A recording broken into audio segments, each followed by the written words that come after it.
Doctor Baba Saheb Ambedkar open university.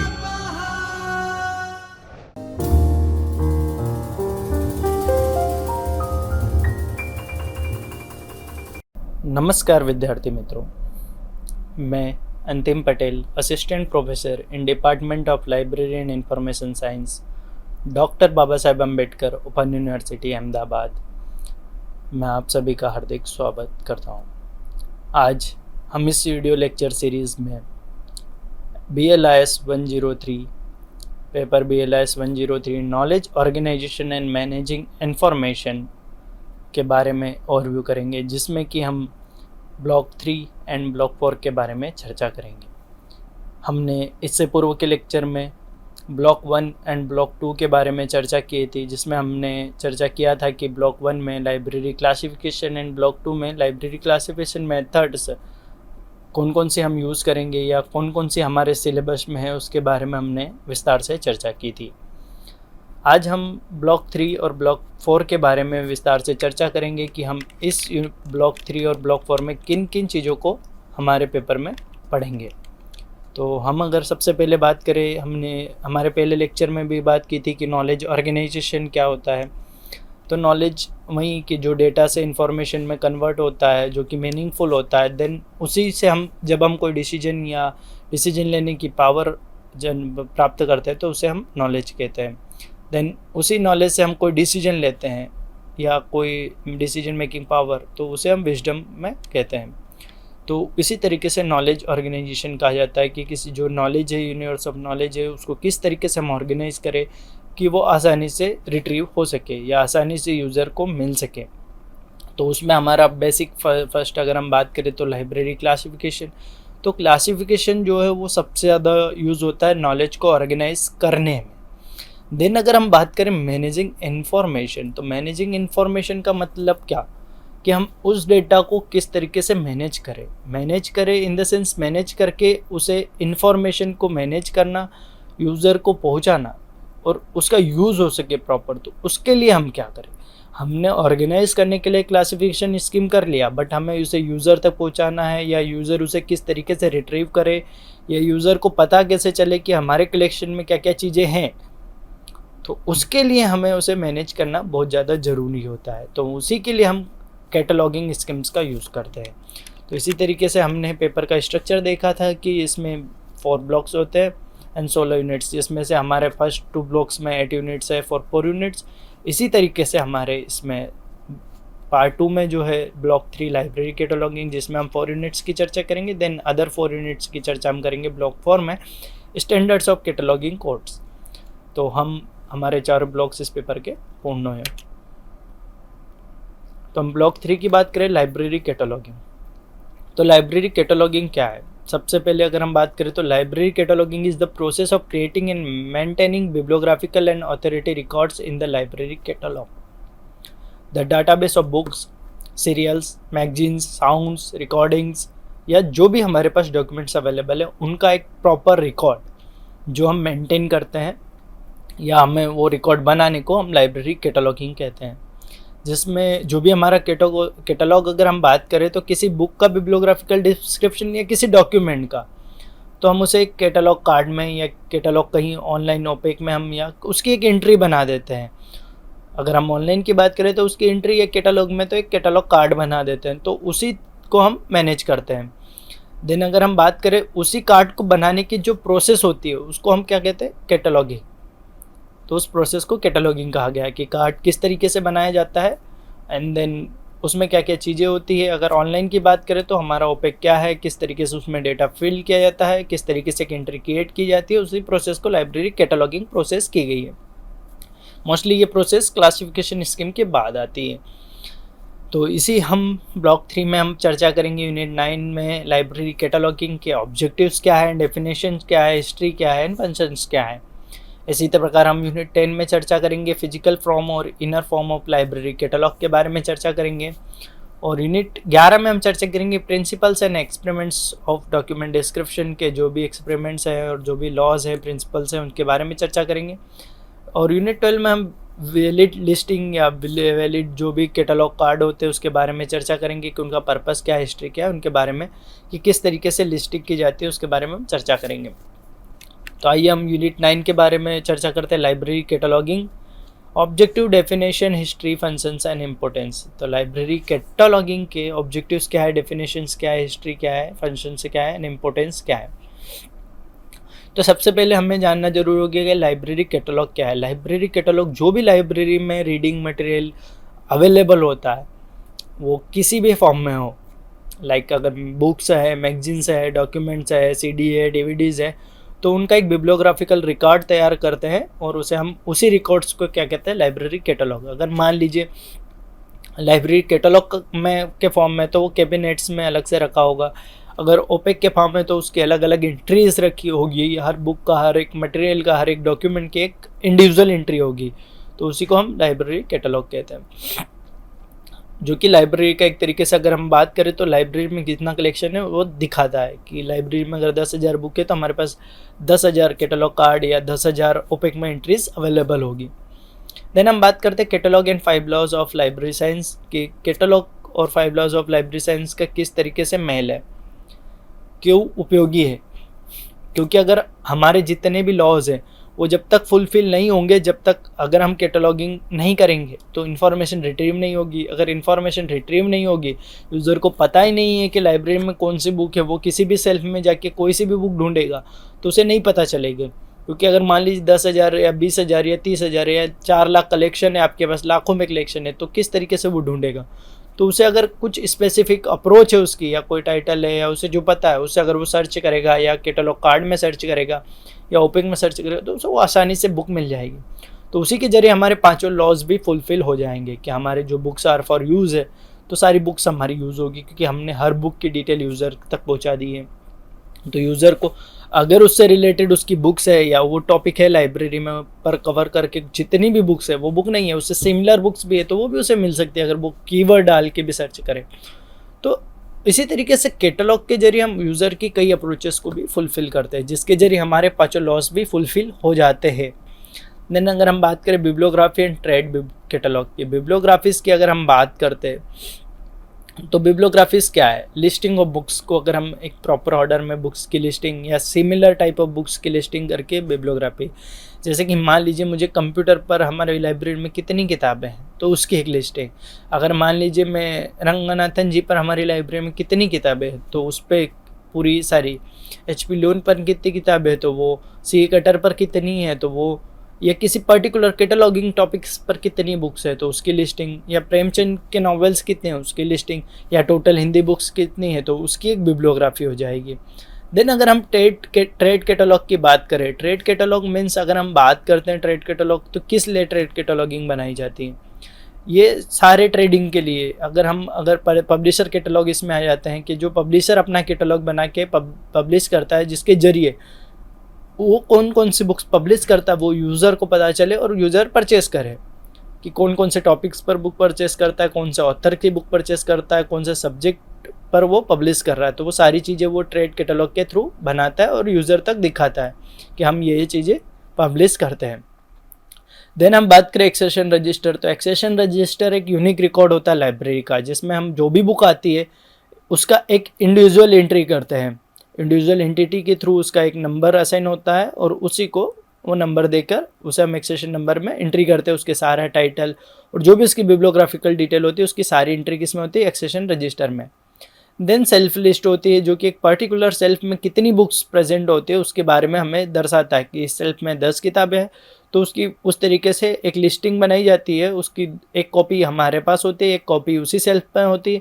तो इसी तरीके से हम जब भी वहाँ से कोई इशू रिटर्न होता है तो हम उसकी जानकारी रख सकते हैं कि वहाँ से कितनी बुक्स इशू रिटर्न हुई है, कितनी गुम है। तो वो हमें सारी चीज़ें स्टॉक वेरिफिकेशन में या बहुत जगह भी वो मदद करता है कि हमें इस सेल्फ में 10 किताबें रखी थी तो 10 है या नहीं है।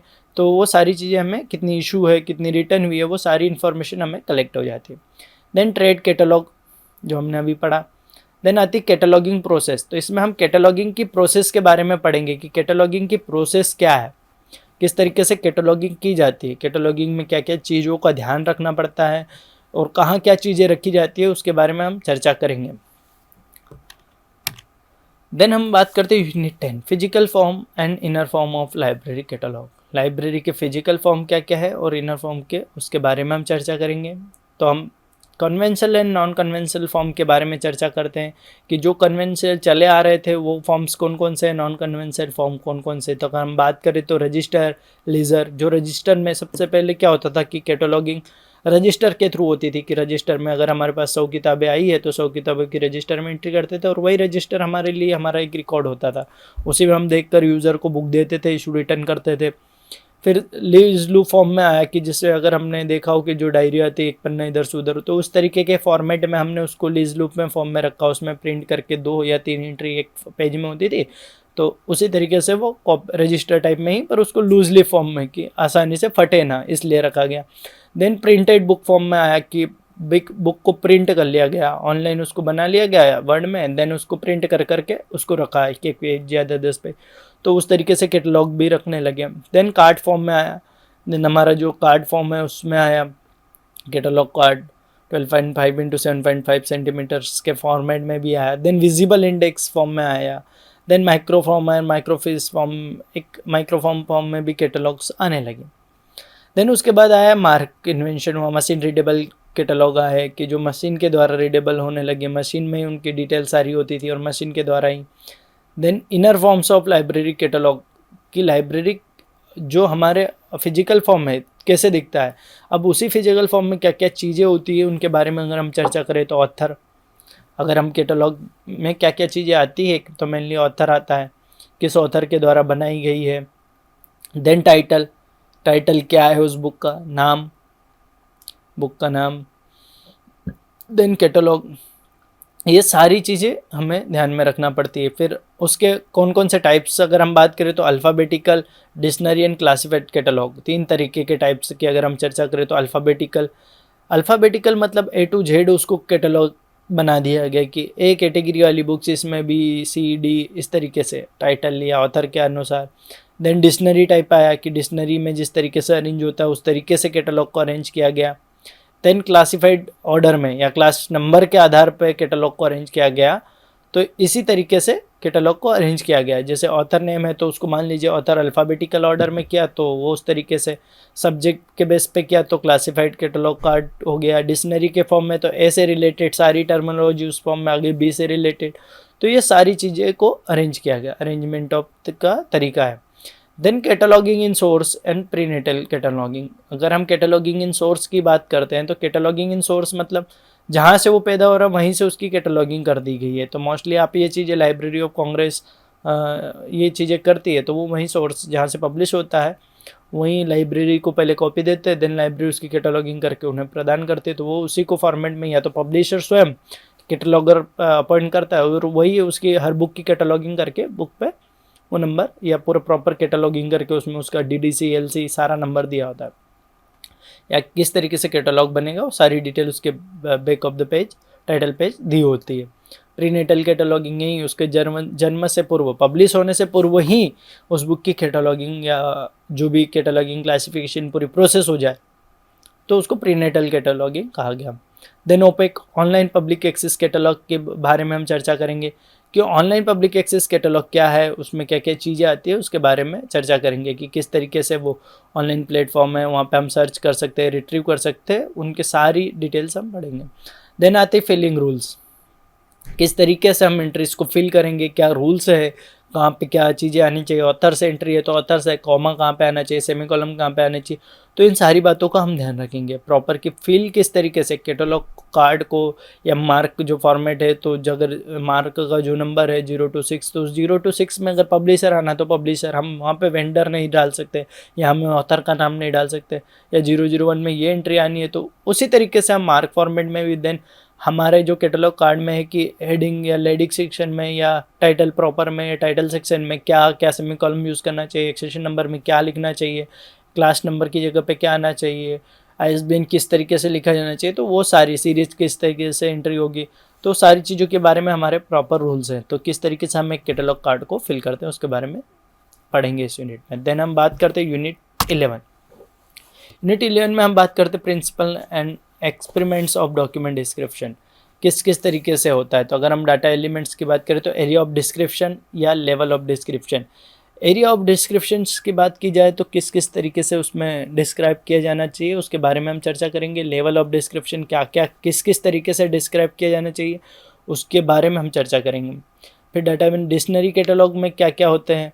अगर हम डिक्शनरी कैटलॉग की मान लीजिए अगर बात करें तो एरिया ऑफ डिस्क्रिप्शन जैसे इन्होंने बताया तो कौन कौन से एरिया में हम डिस्क्राइब करेंगे, कौन कौन से पार्ट में पर्टिकुलर एरिया में क्या क्या चीज़ें आनी चाहिए। जैसे कि अगर हम बात करें कि टाइटल सेक्शन में क्या क्या चीज़ें आनी चाहिए, हेडिंग सेक्शन में क्या क्या आनी चाहिए, लीडिंग सेक्शन में क्या क्या आनी चाहिए, नोट सेक्शन में क्या क्या चीज़ें आनी चाहिए, तो ये सारे सेक्शन, ट्रेसिंग सेक्शन में क्या क्या आनी चाहिए, तो वो सारी चीज़ें, सेक्शन नंबर कहाँ आना चाहिए, लेवल ऑफ डिस्क्रिप्शन किस तरीके से उसे डिस्क्राइब किया जाना चाहिए, या फर्स्ट लेवल है या सेकंड लेवल है तो कौन सी एंट्री को किस तरीके से लिखेंगे, तो एडिटर किस तरीके से आएगा या ऑथर का नाम किस तरीके से आएगा, तो ये सारी चीज़ें होती है तो उसके बारे में हम पढ़ेंगे। देन हम बात करेंगे डिक्शनरी कैटलॉग, या अगर हम जिसको बात करें तो डीडीसी की अगर के थ्रू हम जो बनाते हैं ACR2 से, तो अगर हम उसकी बात करें तो उसमें हम main entry and added entry sections किस तरीके से बनाएंगे, मेन एंट्री में हमारी क्या क्या चीज़ें आनी चाहिए, सेकंड एडेड एंट्री में हमारी क्या क्या चीज़ें आनी चाहिए, तो हम थ्योरेटिकल उसके बारे में सारा पढ़ेंगे कि मेन एंट्री में हम किस आधार पर मेन एंट्री बनाते हैं, जिसका लीडिंग सेक्शन क्या होना चाहिए, लीडिंग सेक्शन में क्या आना चाहिए, ऑथर का नाम आना चाहिए। अगर हमारा डिक्शनरी कैटलॉग बेसिस पे है तो मोस्टली ऑथर का नाम आएगा, या जो भी टाइटल प्रॉपर से बनेगी जब अगर एडिटर है तो उसकी एक कंडीशंस होगी, तो वो सारे रूल्स रेगुलेशंस हम यहाँ पढ़ेंगे कि अगर 2 ऑथर है तो उस पर हम मेन एंट्री कैसे बनाएं, 2 ऑथर है तो उन 2 ऑथर की एडिट एंट्री बनेगी या नहीं बनेगी, और बनेगी भी तो किस तरीके से बनेगी, वो सारी चर्चा करेंगे। देन अगर सीरीज़ है तो सीरीज़ की एंट्री कैसे बनेगी, अगर गवर्नमेंट पब्लिकेशन है तो उसकी एंट्री कैसे बनेगी, तो उसके बारे में हम यहाँ पे विस्तार से चर्चा करेंगे कि कौन सी कंडीशन में मेन एंट्री किस तरीके से बनेगी, 3 ऑथर्स से या 2 ऑथर्स से, या ऑथर नहीं है, ऑथर का नाम पता नहीं है, या कोई एडिटर है, कोई यूनिवर्सिटी पब्लिकेशन है या इंस्टीट्यूशनल पब्लिकेशन अगर हम बात करें, या गवर्नमेंट ऑफ इंडिया के द्वारा पब्लिश की जा रही है, गवर्नमेंट बुक है, तो इन सारी चीज़ों के बारे में हम चर्चा करेंगे। पीरियोडिकल्स है तो उनकी भी चर्चा करेंगे। देन हम आते हैं क्लासिफाइड कैटलॉगिंग कोड में मेन एंट्री और एडेड एंट्री कैसे बनती है। तो क्लासिफाइड कैटलॉगिंग कोड में मेन एंट्री किस तरीके से बनती है, वो अगर हम क्लासिफाइड कैटलॉग कोड की बात करते हैं तो CCC की बात कर रहे हैं, जिसमें क्लासिफाइड लिखा है, मतलब क्लास नंबर से ही इसकी मेन एंट्री बनेगी। मतलब यहाँ पे क्लासिफिकेशन नंबर का बहुत ही महत्वपूर्ण योगदान है कि उसी के जरिए हम मेन एंट्री बनाते हैं। तो क्लास नंबर के थ्रू अगर हम बनाते हैं तो सबसे लीडिंग सेक्शन की अगर हम बात करें तो क्लास नंबर से आएगी, देन उसके प्रॉपर टाइटल वगैरह जो किस तरीके से आएगा उसके बारे में हम चर्चा करेंगे। देन उसमें ही अगर हम उसी में भी बात करें तो सेम बात, अगर हमारे डिक्शनरी कैटलॉग में कि 1 ऑथर है, 2 ऑथर है, 3 ऑथर कैसे, तो वैसे ही CCC में उसकी एंट्रीज कैसे बनेगी। तो हमें मोस्टली वो प्रॉब्लम नहीं आती क्योंकि हम क्लास नंबर हर किसी का होता है, तो हमें जो हेडिंग है वो तो हमारा यूनिक हो गया है ना। हेडिंग जो होता है मेन सेक्शन, लीडिंग सेक्शन, तो वो तो हमारा हो गया, वो किसी में हमें चेंज नहीं करना होगा क्योंकि हर बुक का हम क्लास नंबर दे सकते हैं, पीरियोडिकल्स हो, जर्नल्स हो, मैगजीन हो, गवर्नमेंट पब्लिकेशन हो, जो भी हो। बट हम टाइटल सेक्शन जब DDC ACR2 की बात करते तो ACR2 में मोस्टली क्या होता है कि हम ऑथर के नाम से एंट्री बनाते हैं। तो जब ऑथर के नाम से एंट्री बनाते हैं तो वहाँ पे हमें इन चीज़ों का प्रॉब्लम आती है, क्योंकि अगर कुछ बुक्स में ऑथर ना है तो क्या कंडीशन होगी, तो वहाँ पे होता है, बट यहाँ पे नहीं। बट हाँ, यहाँ पे भी प्रॉब्लम आएगी, जब ऑथर का नाम होगा, 2 ऑथर है तो 2 ऑथर की एंट्री में डिस्क्राइब कैसे करेंगे उस चीज़ को हमें पढ़ना पड़ेगा, और उसका ट्रेसिंग सेक्शन में क्या क्या चीज़ें आएंगी, किसकी एडिट एंट्री किस तरीके से बनेंगे, उन बातों का हमें ध्यान रखना पड़ेगा। तो उन सारी चीज़ों के बारे में हम पढ़ेंगे कि कहाँ पर हमें क्या चीज़ें रखना है, थ्योरेटिकल एंड प्रैक्टिकल ऑल्सो। आगे हम बात करते हैं यूनिट 12। यूनिट 12 में हम जितनी भी हमारी स्कीम्स हैं उनके बारे में चर्चा करेंगे। कैटलॉगिंग कोड्स हैं, जो कोड्स आए अभी तक, उनकी हिस्ट्री क्या है, पर्पस क्या है, क्यों आए, क्या सिग्निफिकेंस है, कौन से कोड का क्या यूज़ किया जाता है, उनके बारे में हम चर्चा करेंगे डिटेल्स में आगे के वीडियो लेक्चर्स में। जिसमें हम फर्स्ट बात करते हैं ब्रिटिश म्यूजियम। ब्रिटिश म्यूजियम पेनेजी के द्वारा आया था, जिसे 91 रूल्स भी कहा जाता है। 1841 में आया था। जोएट रूल्स 1852 में आया था। चार्ल्स सेमी कटर के रूल्स फॉर डिक्शनरी कैटलॉग भी जिसे कहा जाता है 1876 में आया था। देन पर्शियन इंस्ट्रक्शंस भी आए थे, जो mostly Persians instructions for non book print form में आए थे 1899 में। फिर ए कोड भी आया था 1908 में।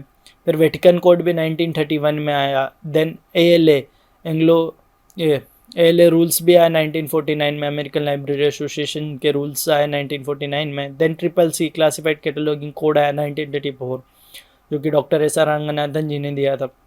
देन आया ACR फर्स्ट 1967 में। देन 1978 में उसको अपडेट किया गया ACR 2। देन उसका रिवाइज्ड सेकंड एडिशन आया 2R ACR 2R 1988 में, जो मोस्टली फॉलो लाइब्रेरीज के द्वारा फॉलो किया जाता है ACR 2।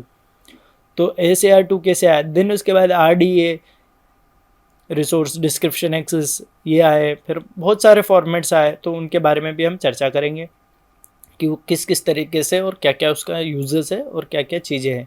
तो ये सारे कोड के बारे में हम चर्चा करेंगे। आगे हम बात करते हैं ब्लॉक 4। हमने ब्लॉक 3 में सारी चर्चा की कि लाइब्रेरी कैटलॉग क्या है, उसमें कौन कौन से स्कीम्स है, कौन कौन से कोड्स हैं, उनके बारे में चर्चा की। बट हम मोस्टली उन कोड्स के बारे में डिटेल्स में पढ़ेंगे जो हम थ्योरी में यहाँ यूज़ करेंगे। हमारे सिलेबस में है ब्लॉक 4 में standards of cataloguing code. Cataloguing code क्या होता है? तो एक हम मोस्टली अगर बोले जाए तो स्ट्रक्चर या प्रिंसिपल लॉज जिसके जरिए हम कैटलॉगिंग करते हैं उन्हें हम कैटलॉगिंग कोड कहते हैं। तो आइए हम बात करते हैं cataloguing code is set of some specific rules, वहीं किसी इंस्ट्रक्शन या स्पेसिफिक रूल्स का सेट। The catalogue code means a set of rules which define terminology designed for cataloguing purpose and rules means single provision to carry out cataloguing work. और उन्हीं के basis पे हम कैटलॉगिंग करते हैं। अगर रूल्स में डिफाइन है कि टाइटल ऐसे लिखा जाएगा, देन पैरेलल टाइटल में कॉलन आएगा या इक्वल टू आएगा, इस तरीके से ही लिखा जाए, तो उसी तरीके से हमें पैरेलल टाइटल या टाइटल को डिफाइन करना है। तो इसी तरीके से हम इस ब्लॉक 4 में यूनिट 13 में हम पढ़ेंगे subject cataloguing and principle. Unit 14 में हम पढ़ेंगे ACR 2 एंड CCC के बारे में, shares list of subject heading, library of Congress subject heading के बारे में चर्चा करेंगे। देन यूनिट 15 में हम चर्चा करेंगे कैटलॉगिंग प्रिंसिपल्स के बारे में, और यूनिट 16 जो हमारा लास्ट यूनिट है क्लासिफिकेशन कैटलॉगिंग प्रिंसिपल्स की बात करेंगे कि उन दोनों के बीच में रिलेशन क्या है, क्लासिफिकेशन कैटलॉगिंग के बीच में कौन कौन से रिलेशन है उनके बारे में हम चर्चा करेंगे। तो आइए हम यूनिट 13 पे चर्चा करते हैं कि सब्जेक्ट कैटलॉगिंग क्या है। Subject cataloguing is the phase of cataloging process which is concerned with determining and describing the intellectual or artistic content and the genre form of characteristic of a resources and translating the understanding into subject heading or a classification notation। Mostly अगर हम बात करें तो subject cataloguing mostly अगर आप basic तो subject के basis पे कैटलॉगिंग की जाती है। तो सब्जेक्ट कैटलॉग या सब्जेक्ट अप्रोच क्या है? तो सब्जेक्टिव अप्रोच होनी चाहिए उसके बेसिस पे कि अप्रोच क्या क्या है सब्जेक्ट की, या यूज़र की अप्रोच क्या है, उसके बेसिस पे कैटलॉगिंग होनी चाहिए। अल्फ़ाबेटिकल इंडेक्सिंग लैंग्वेज क्या क्या है, इंडेक्सिंग लैंग्वेजेस क्या है, इंडेक्सिंग सिस्टम्स क्या है, किस तरीके से सिस्टम्स आए, जैसे प्रेसिस आया, अपना अगर हम बात करें प्रेसिस की, चेन प्रोसीजर की या क्विक की, या तो ये सारे जो है हमारे इंडेक्सिंग सिस्टम्स हैं, तो उनके बारे में भी हम चर्चा करेंगे कि किस तरीके से हम इंडेक्सिंग करते हैं। मोस्टली आपने देखा होगा कि बुक्स के पीछे भी इंडेक्स होता है, तो इंडेक्स से हमें पता चलता है कि ये टर्म हमारे पेज नंबर 52 पर अवेलेबल है, कंप्यूटर पेज नंबर 52 और 54 पर है, IT 55 पर है, या इस टॉपिक का यहाँ पर है, तो वो इंडेक्सिंग कहलाता है। तो वो किस तरीके से किस स्टाइल में किस सिस्टम के थ्रू किया जाता है उसके बारे में भी हम चर्चा करेंगे। OPAC online public access catalogue के बारे में भी चर्चा करेंगे कि ये ओपेक मोस्टली बहुत सारी सब्जेक्ट अप्रोच या यूज़र अप्रोच को फुलफ़िल करता है, क्योंकि हम इसमें सारी वो चीज़ें और यूज़र को सर्च करने में भी बहुत आसानी होती है। तो उसी सर्च में जैसे कि हम बूलियन सर्च का यूज़ करते हैं, एंड और नॉट सारे का यूज़ करके हम उसे सर्चिंग में इजीली अप्रूव कराते हैं कि उसे आसानी हो कि किस तरीके से वो सर्च करे। उसे अगर कीवर्ड्स बेसिस सर्च है तो कीवर्ड बेसिस सर्च हो जाएगा। तो उसके बारे में हम चर्चा करेंगे कि किस तरीके से हम सर्च कर सकते हैं, क्या क्या चीज़ें होती है, तो उसके बारे में हम पढ़ेंगे। देन यूनिट 14 की अगर हम बात करें ACR 2 CCC की अगर हम बात करें तो इस यूनिट में हमें पढ़ने को मिलेगा सब्जेक्ट इंडेक्सिंग सिस्टम क्या क्या हैं उनके बारे में। देन आता है library of Congress subject heading, library of Congress subject heading के बारे में हम चर्चा करेंगे। देन अगर हम इसमें यूनिट में पढ़ेंगे ACR 2 एंड CCC के बारे में भी थोड़ा डिस्क्रिप्शन पढ़ेंगे कि इन दोनों लैंग्वेज में क्या क्या हमें चीज़ें पढ़ने को मिलेगी। लैंग्वेज की बात नहीं, इनमें हम बात करेंगे कि कौन सी इन कोड में हमें क्या क्या चीज़ें पढ़ने को मिलेगी। जैसे library of Congress subject heading क्या है? सब्जेक्ट हेडिंग मोस्टली किस लिए काम में आती है कि जो हम कैटलॉगिंग करते हैं तो हम सब्जेक्ट अप्रोच, यूज़र की अप्रोच फील करते हैं कि यूज़र उस टॉपिक में और क्या क्या चीज़ें हैं, उस बुक में क्या क्या कंटेंट है, या यूज़र किस किस टॉपिक या किस किस कीवर्ड से सर्च कर सकता है। तो उसी को फुल करने के लिए हम सब्जेक्ट हेडिंग्स लिखते हैं।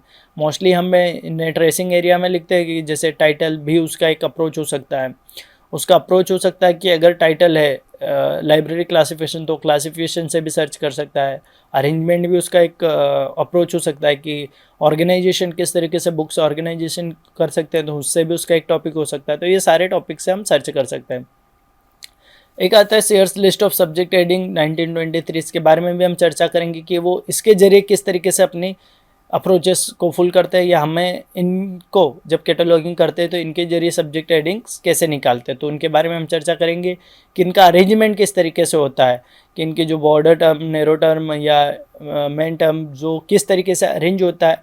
इनमें भी इंडेक्सिंग का फार्मूला होता है कि ये टर्म के लिए आप इस टर्म का यूज़ कर सकते हैं या इस टर्म का यूज़ कर सकते हैं, ये इसकी नैरो टर्म है या इसकी रिलेशंस, टर्म्स की रिलेशंस बताता है, तो NT-BT इनका यूज़ करके हम RT तो उनका हम यूज़ कर सकते हैं। और वही सब्जेक्ट हेडिंग अगर हम उस टर्मिनोलॉजी के लिए देंगे तो हमें ज़्यादा से ज़्यादा यूज़र की अप्रोच फुलफिल कर जाएंगे। ऐसे ही चेन प्रोसीजर, तो चेन प्रोसीजर जो हमारा क्लास नंबर है उसी से हम ड्राइव करके चेन प्रोसीजर फॉलो करते हैं। तो चेन प्रोसीजर में भी हम वही चीज़ें आती है, चेन प्रोसीजर से भी हम सब्जेक्ट हेडिंग्स निकालते हैं।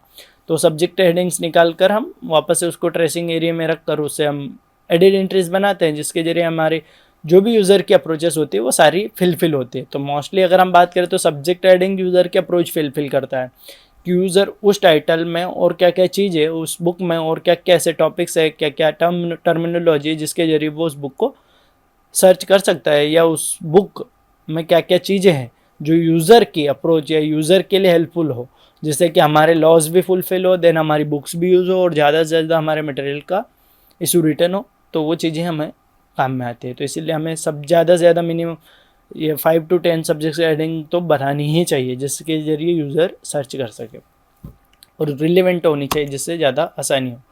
तो हम इसी में यूनिट 15 में बात करेंगे कैटलॉगिंग प्रिंसिपल। कैटलॉगिंग के प्रिंसिपल्स क्या क्या हैं। तो फर्स्ट तो 5 लॉज ऑफ लाइब्रेरी साइंस के थ्रू ही मोस्टली हमारे उन 5 लॉ को फिलफिल करने के लिए हम कैटलॉगिंग करेंगे। देन जनरल लॉज कौन कौन से हैं, interpretation, impartiality, symmetry and parsimony. ये जनरल लॉज है जिनके बेसिस पे कैटलॉगिंग के को डेवलप किया गया है इन लॉ के फुलफिलमेंट के लिए भी। Then canons of cataloguing, cataloguing के 8 कैनन्स है, देन एक बाद में 9 है। Ascertainability, prepotence, individualisation, canon of individualisation, canon of short heading, canon of context, canon of permanence, canon of currency, canon of consistency and canon of recall value. तो ये सारे cannons को हम पढ़ते हैं कि सारे कैनन्स क्या क्या हैं, उन कैनन्स में क्या क्या चीज़ें आएंगी, उनके बारे में हम आगे पढ़ेंगे। देन हमारी बात आती है principles of cataloguing. Principle of cataloguing में लोकल वेरिएशन, ऑस्मोसिस, ये सारे लॉज भी हैं कि जिनके जरिए हम कैटलॉगिंग डेवलप करते हैं जिससे यूज़र को आसानी हो। तो इसी तरह से हम कैनन, लॉज, प्रिंसिपल सारी चीज़ों की ध्यान में रखकर कैटलॉगिंग स्कीम बनाते हैं। देन वही कैटलॉगिंग स्कीम हमारे लाइब्रेरी में हम इम्प्लीमेंट करते हैं। Then guiding principles for planning of cataloguing, कि किस तरीके से हम कैटलॉगिंग करें, उसके प्रिंसिपल्स की क्या चीज़ें होनी चाहिए, क्या नहीं होनी चाहिए। जैसे अगर हम मान लीजिए ACR कोड फॉलो कर रहे हैं, ACR 2R, तो उस कोड के जरिए हमें सारा फॉलो करना है, या CCC, तो CCC के क्या रूल्स रेगुलेशन है वो फॉलो करके हमें कैटलॉगिंग करनी चाहिए। तो आइए हम बात करते हैं यूनिट 16 में हम पढ़ेंगे classification and cataloguing relationship. Classification और कैटलॉगिंग का रिलेशनशिप क्या है, तो हम पहले इसमें पढ़ेंगे क्लासिफिकेशन क्या है, कैटलॉगिंग क्या है, देन उसका रिलेशनशिप, उसमें रिलेशनशिप क्या है, प्लस हमारे क्या लाइब्रेरी में इन दोनों का क्या महत्वपूर्ण है। तो अगर हम जब तक क्लासिफिकेशन नहीं करेंगे हम कैटलॉगिंग नहीं कर सकते। क्लासिफिकेशन से हम बुक्स को अरेंज करते हैं, अरेंज कर देंगे एक पर्टिकुलर ऑर्डर में, उसे हम रख देंगे, बट अगर हम जब तक उसकी कैटलॉगिंग नहीं करेंगे, बुक्स रिट्रीव नहीं होगी, यूज़र को पता नहीं चलेगा क्या कलेक्शन नहीं है। तो दोनों का अपने आप में एक महत्वपूर्ण है, एक दूसरे के बिना दोनों अधूरे। अगर हम कैटलॉगिंग कर देंगे पर अरेंज नहीं करेंगे तो कोई मतलब नहीं है, बट अगर हम अरेंज करके कैटलॉगिंग करेंगे तो उसका बहुत ही हमारी लाइब्रेरी के लिए यूज़फुल है। तो इसीलिए दोनों का अपने आप में महत्वपूर्ण है, दोनों चीज़ें अपने आप में बहुत ज़्यादा ज़रूरी है लाइब्रेरी के लिए। हमें क्लासिफिकेशन भी करना चाहिए, देन उसका कैटलॉगिंग भी करना चाहिए। और इन सारी चीज़ों के लिए मैं दोनों का परस्पर एक बहुत ही ज़्यादा महत्वपूर्ण है।